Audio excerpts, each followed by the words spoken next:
उसके उस वक्त जो है हमारे लोग कंधे के साथ कंधा मिलाकर जनता के साथ पीड़ित परिवारों के साथ खड़े हो जाते हैं। मैं उन लोगों से भी पूछना चाहता हूं जो कुछ एक भाई हैं, जब वो वक्त आता है चुनावों का तो ठगा जाता है, बरगलाया जाता है, पुराने गिले शिकवे भुला देने की बातें की जाती हैं। कितनी बार ठगोगे? हर व्यक्ति जहां तक मुझे समझ आती है, चाहे वो अमीर है चाहे गरीब है, चाहे कोई भूखा सोता है या खाना खा के सोता है, वो अपने घर में अपनी क्षमता अनुसार सोता है। कोई भी मेरे जैसा नेता जो खाना देने नहीं आता है। लेकिन इस लोकतंत्र की खूबी है, लोकतंत्र में हम लोगों को ये स्वयं देखना चाहिए। हालांकि जनता जागरूक है, आज का युवा समझ रहा है। वोट उसको दीजिए जो आपको सस्ते में मिलता हो, आपकी बात सुनता हो, और जब उसके पास क्षमता हो वो आपके बच्चों की रोजगार की लड़ाई लड़ता है। कैसे व्यक्ति को वोट देना चाहिए? आप सबसे मैं ये पूछ रहा हूं कि जो रोजगार की बात करे, क्षेत्र के विकास की बात करे, क्या वोट उसको देना चाहिए? देना चाहिए। मैं यही निवेदन कर रहा हूं, क्योंकि हम लोग चुनाव कर लेते हैं, चुन लेते हैं, चुनने के बाद 4-6 महीने बाद ये चर्चा शुरू हो जाती है, पे जी कुछ नहीं करता है, चुनी आदमी बेकार। लेकिन जब वोट का वक्त आता है तो बगल से उठ के भी मेरे जैसे रिश्तेदार आते हैं कि नहीं भाई ना खानदान नहीं है, ये लड़ानी है, अगली सब पीढ़ियां खराब हो जाए। भाई ताले खरा बुरा हाँ अपना आपू देखना, आपू निपटना। तो एक वोट ऐसे कहो भाई बंद को मजदूरी च देना। यदि व्यक्ति देख के वो वोट हम डालेंगे तो मुझे ये लगता है कि पवन कुमार तो कुछ भी सेवा नहीं कर पा रहा है। शायद हो सकता है उन लोगों में से मेरे से एक वर्कर समाज सेवक आपकी सेवा के लिए खड़ा हो जाएगा, आपके उस वोट की ताकत से खड़ा हो जाएगा। मैं आप सब लोगों से यही निवेदन करता हुआ ज्यादा समय नहीं लेंगे। यही निवेदन है कि आप लोग भी नेक कार्यों के लिए, अच्छे कार्यों के लिए जो है वो हाथ बढ़ाएं। मैं भी जहां खड़ा हूं, मेरे साथ ये बारजनीश जी ने बात की थी कि चुनावों में एक सहानुभूति, एक व्यक्ति को डिफेम करने के लिए शब्द छोड़ दिए गए कि जी पवन कुमार का सब कुछ बिक गया है, फलां व्यक्ति ने खरीद लिया है, उस बेचारे का तो बेड़ा गर्क हो गया।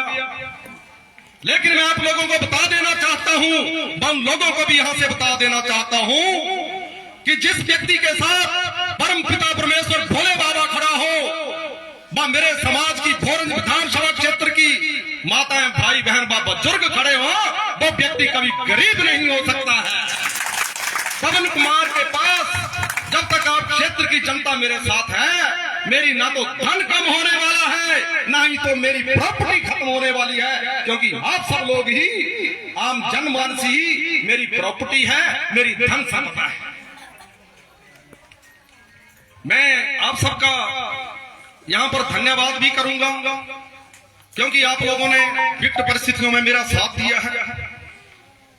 मैं यहां पर आपसे ये निवेदन फिर पुनः करूंगा कि जहां भी पुनीत कार्य है, अच्छा कार्य है, हम लोग उस कार्य की ओर अग्रसर होंगे तो शायद हमारा क्षेत्र जो है वो बुलंदियों की ओर पहुंच सकेगा। मैं आपको यहां से वायदा दिलाना चाहता हूं कि मेरे पास जिला परिषद रहते जो क्षमता है, उस क्षमता में ये चीजें नहीं आती हैं, लेकिन उसके उपरांत भी हमने एक प्रयास किया है। जब से मैंने होश संभाला है, मैंने सब चीजें देखी हैं। मैं जहां तक जिस परिवार से आता हूं, हमने देखा है कि वैसे व्यक्ति को चंद एक कर्मचारी विभागों में ऐसे भी होते हैं, वो उस व्यक्ति को अंदर अपनी बात रखने तक नहीं जाने देते हैं। मैं वहां से निकला हुआ व्यक्ति हूं। मैंने देखा है कि एक व्यक्ति ऑफिस के बाहर बैठा है, एक पीएन भी कभी कभी उस बेचारे को अंदर नहीं जाने देता है।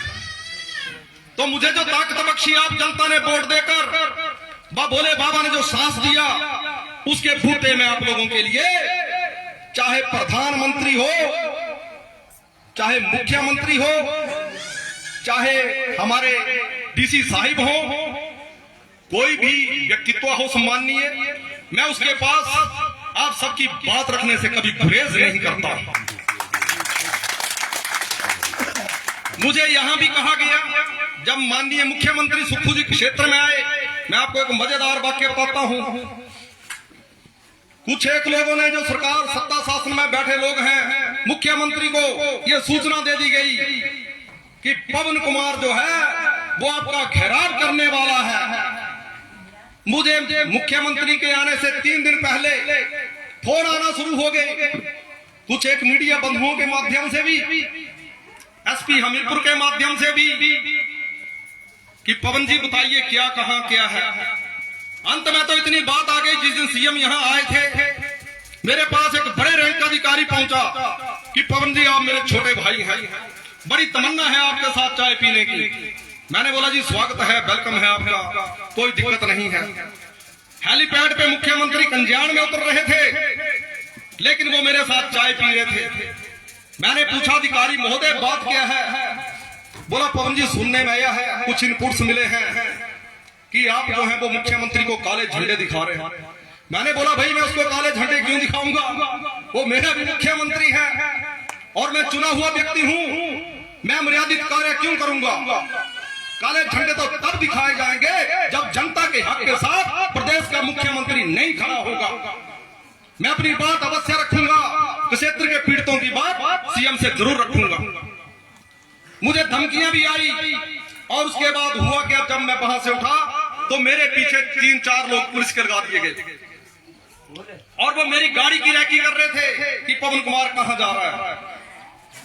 और मैंने जब गाड़ी जिस दुकान के सामने खड़ी की, वहां पर पूछते हुए पुलिस वाले आ गए कि जी ये किसकी गाड़ी है।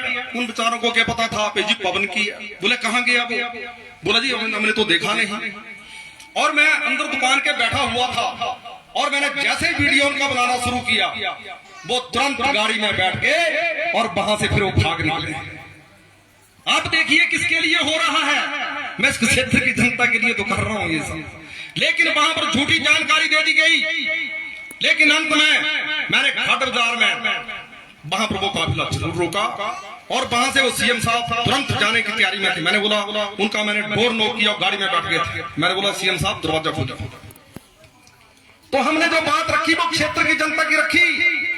तो मैंने इसीलिए कहा है कि आपके वोट में ताकत है, प्रतिनिधि ऐसा चुनिए, ऐसे व्यक्ति को वोट दीजिए जो व्यक्ति आपके साथ सुख में तो ना खड़ा हो, लेकिन भगवान ना करे कोई आपदा काल है, आपके पास साथ कोई विपत्ति है, तो वहां पर वो व्यक्ति जो है वो सीना ठोक के आपके साथ खड़ा हो जाए, जिससे आपका मनोबल ऊंचा हो। ऐसे व्यक्ति का चुनाव हम सबको करना चाहिए। मैं यहां पर पुनः मैं पीड़ित परिवार, नेक लोगों के सहयोग से हमने यहां पर आज दुधारू भैंस हम इनको दे रहे हैं। और इसमें ऐसा नहीं है कि जी भैंस लाके सीधी खूंटे पे बांध रहे हैं। हमने इस परिवार को पहले वहां बताया भी है कि आप इनका दूध निकाल के देखिए, पसंद कीजिए, तो पसंद के अनुसार वो भैंस आज इस परिवार को आप सबके आशीर्वाद से समर्पित की जाएगी। बस साथ में हमारे यहाँ भमड़ों में भी एक परिवार के साथ ऐसी ही घटना घटी है। गरीब परिवार है, शायद दूध बेच के गुजारा करता था और बड़ी गरीबी में परिवार है। तो हमने वहां भी यही प्रयास किया है, वो भी भैंस आज आप सबके आशीर्वाद से उस परिवार को भी समर्पित की जाएगी, ताकि वो लोग जो है वो अपना धनोपार्जन करते रहे।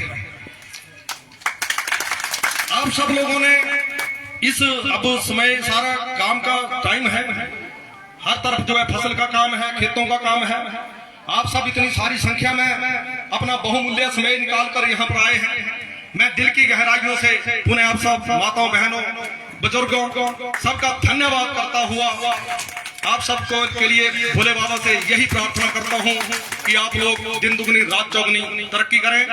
मैं यहाँ पर प्रवीण पंडित जी, ये यहाँ इनकी गौशाला है, मेरे बड़े भाई हैं। इनको पता लगा कि पवन जी ऐसा कुछ कार्य करने जा रहे हैं, स्वेच्छा से मेरा इंतजार कर रहे थे, आपके बगल में रोड पे खड़े हुए और वहां रुके थे। पवन जी सच बोल रहे हैं, झूठ बोल रहे हैं? मैंने बोला बड़े भाई ऐसा कुछ नहीं, भोले बाबा का आशीर्वाद है, ये सत्य ही कथन है। तो वहां पर ये अपना जो हमारे नित्य कर्म होते हैं हिंदू धर्म के अनुसार, वो वहां उस गौशाला में लमड़ू से जो पीछे है वहां पर ये करवाते भी है। तो आप सबका पुनः मैं बहुत बहुत धन्यवाद करता हूं और आप सबसे यही कामना करता हुआ कि जिन जिन परिवारों में दिक्कत आई है उन परिवारों के लिए हम भविष्य में भी प्रयास करते रहेंगे। पूर्व में भी किया है वर्षों से, आगे और ज्यादा करेंगे। जिला परिषद वाली ताकत है वो भी आप लोगों को समर्पित है। वैसे आगे भी जो लोग आप देंगे वो आप लोगों की ही ताकत होगी। इन्हीं शब्दों के साथ जय हिंद, जय भारत, जय श्री राम।